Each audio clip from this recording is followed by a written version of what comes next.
अस्सलाम वालेकुम जी। आज हम नेक्स्ट टॉपिक स्टार्ट करेंगे फ्रिक्शन। तो इसमें काफ़ी सारे शॉर्ट हैं और इसलिए मैं आपको बुक से मार्क करवा दूंगा। ये लॉग में भी बनाया जा सकता है जोड़कर शॉर्ट क्वेश्चंस को। सबसे पहले तो फ्रिक्शन के बारे में, फ्रिक्शन होता क्या है देखें। आप कोई भी चीज़ मूव करवाते हैं, जैसे एक बॉल है उसको आप थ्रो करते हैं सरफेस के ऊपर, वो उसके साथ स्लाइड करती हुई जाती है तो बॉल थोड़ी देर बाद रुक जाती है। और अगर रफ सरफेस होगी बॉल जल्दी रुक जाएगी, स्मूथ सरफेस होगी बॉल ज़रा देर से रुकेगी। तो वो जो चीज़ बॉल की मोशन को अपोज कर रही है उसे हम फ्रिक्शन का नाम देते हैं। दो सरफेस जब आपस में रब करती हैं उसके रिजल्ट में फ्रिक्शन जनरेट होता है जो मोशन को अपोज करता है। तो the force that opposes the motion of the moving objects is called friction. अब ये फ्रिक्शन फर्दर आगे कुछ बातों पर डिपेंड करती है, तो वो लिखी हुई है यहाँ पर। Force friction is the force that comes into action as soon as the body is pushed और पुल्ड ओवर द सरफेस। जब तक दो सरफेस जो है ना रब नहीं करेंगे तब तक ये फोर्स जनरेट नहीं हो सकती। In case of solid the force of friction between two bodies depends upon many factors such as nature of the two surfaces in contact and pressing force between them. लेकिन दो बातों पर depend करती है इन case of solid. एक तो ये कि जो दोनों सरफेस हैं उनकी नेचर कैसी है, जिस तरह की उनकी नेचर होगी डेफिनेटली उस तरह का उनके दरमियान फ्रिक्शन होगा।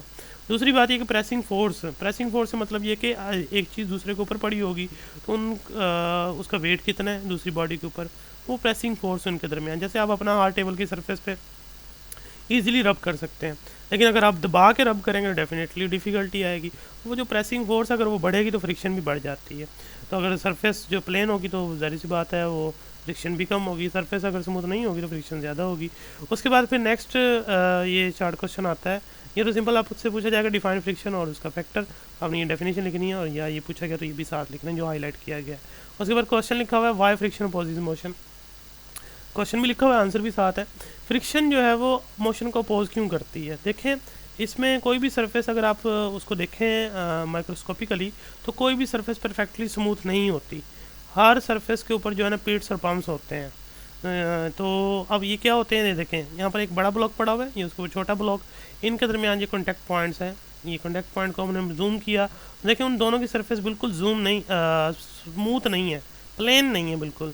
तो डेफिनेटली वो सम सॉर्ट ऑफ क्या बन जाएगा, कोल्ड वेल्ट बन जाएगा। ये जो पिट्स और पंप हैं ये आपस में कोल्ड वेल्ट यानी जुड़ जाते हैं, कह लो ऊंचे नीचे हैं तो इस वजह से जुड़ जाएंगे। डेफिनेटली ईजी ये बॉक्स जो है वो स्लाइड नहीं कर सकेगा। अगर सरफेस स्मूथ होती डेफिनेटली ये इजीली स्मूथ जो है ना वो इसके ऊपर स्लाइड कर लेता। तो no surface is perfectly smooth, a surface that appear smooth has pits and pumps that can be seen under microscope. वो जो पिट्स एंड पंप है वो क्या करते हैं, the contact point between two surfaces form a sort of cold welds. तो ये जो पॉइंट्स हैं कॉन्टैक्ट पॉइंट ये सम सॉर्ट ऑफ क्या बना देते हैं, कोल्ड वेल्ट्स। और यही कोल्ड वेल्ट्स क्या करते हैं, मोशन को अपोज करते हैं। These cold belt resist the surfaces from sliding over each other, यही रोकते हैं एक दूसरे के ऊपर से इनको स्लाइड करने से।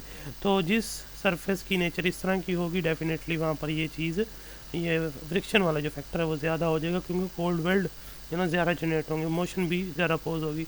उसके बाद फिर नेक्स्ट आ जाए, फ्रिक्शन जो होती है वो अप्लाइड फोर्स के बराबर होती है। एक बॉडी जब रेस्ट में मूव करवाने आप उससे मूव करवा रहे हैं, जितनी उसकी सरफेस के साथ फ्रिक्शन मौजूद है आप उतनी फोर्स लगा देंगे तो वो बॉडी मूव करने लग जाती है। अप्लाइड फोर्स बढ़ती है और फ्रिक्शन भी बढ़ती है, लेकिन फ्रिक्शन की वैल्यू ख़ास हद तक ही बढ़ पाती है, उससे आगे नहीं जाती। वो जो मैक्सिमम फोर्स ऑफ फ्रिक्शन होती है उसे हम नाम देते हैं force of limiting friction between to surface.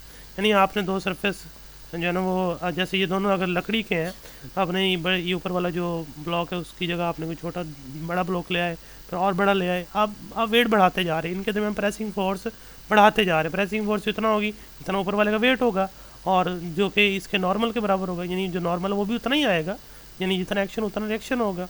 तो डेफिनेटली आप वेट इतना बढ़ा देंगे, एक टाइम आएगा कि वेट तो आप बढ़ा रहे होंगे लेकिन उसके रिजल्ट में जो फोर्स ऑफ फ्रिक्शन है बिटवीन टू सरफेस वो नहीं बढ़ पाएगी। जो मैक्सिमम वैल्यू आएगी ना बिटवीन टू सरफेसेस और फ्रिक्शन की, उसे हम फोर्स ऑफ लिमिटिंग फ्रिक्शन कहते हैं। तो maximum value of force maximum value of friction is known as force of limiting friction, F से डिनोट करते हैं। It depends on the normal reaction यानी pressing force between the two surfaces in contact. ये force of limiting friction पूछा जाता है, इतना सा लिखना है। उसके बाद फिर बात कर रहे हैं फोर्स ऑफ लिमिटिंग फ्रिक्शन है जो दो सर्फेसेस के दरमियान और नॉर्मल रिएक्शन जो कि प्रेसिंग फोर्स के बराबर है, यानी जितना ऊपर वेट होगा उतना नॉर्मल रिएक्शन होगा, वो रेशो जो है कांस्टेंट रहती है। यानी आपने जो ना वो चेंज किया weight, definitely force of limiting friction की वैल्यू चेंज हो गई, नॉर्मल की वैल्यू भी चेंज होगी, लेकिन उनके दरमियान जो रेशो है दो सरफेसेस के दरमियान वो हमेशा सेम रहती है। सरफेस चेंज होगी तो वो रेशो भी चेंज होगी, लेकिन अगर सरफेस सेम है तो रेशो सेम रहेगी। जैसे ग्लास के ऊपर ग्लास पड़ा हुआ है, अब चेंज करते रहें वेट, प्रेसिंग फोर्स भी चेंज होती रहेगी, नॉर्मल भी चेंज होता रहेगा, लेकिन जब तक ग्लास टू ग्लास रहेगा वो जो रेशियो है वो कांस्टेंट रहेगी। तो उसे हम नाम देते हैं कोफिशिएंट ऑफ फ्रिक्शन, म्यू से डिनोट करते हैं, म्यू से।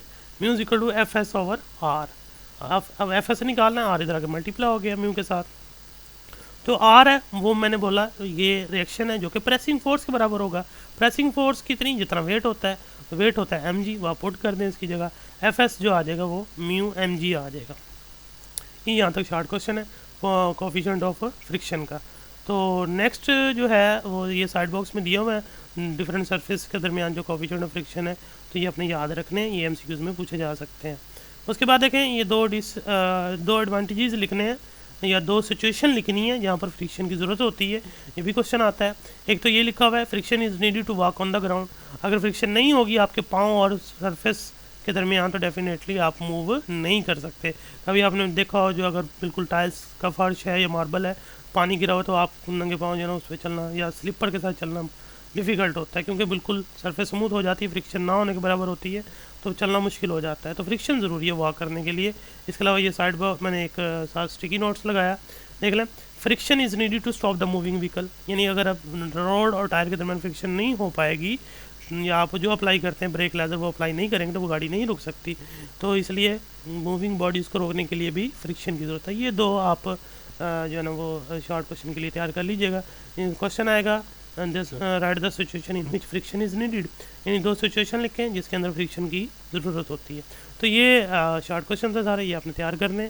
अगर कोई बात ना समझे तो पूछ लीजिएगा। नेक्स्ट भी शॉर्ट क्वेश्चन है वो फिर हम कल डिस्कस करेंगे। अल्लाह हाफिज़ जी।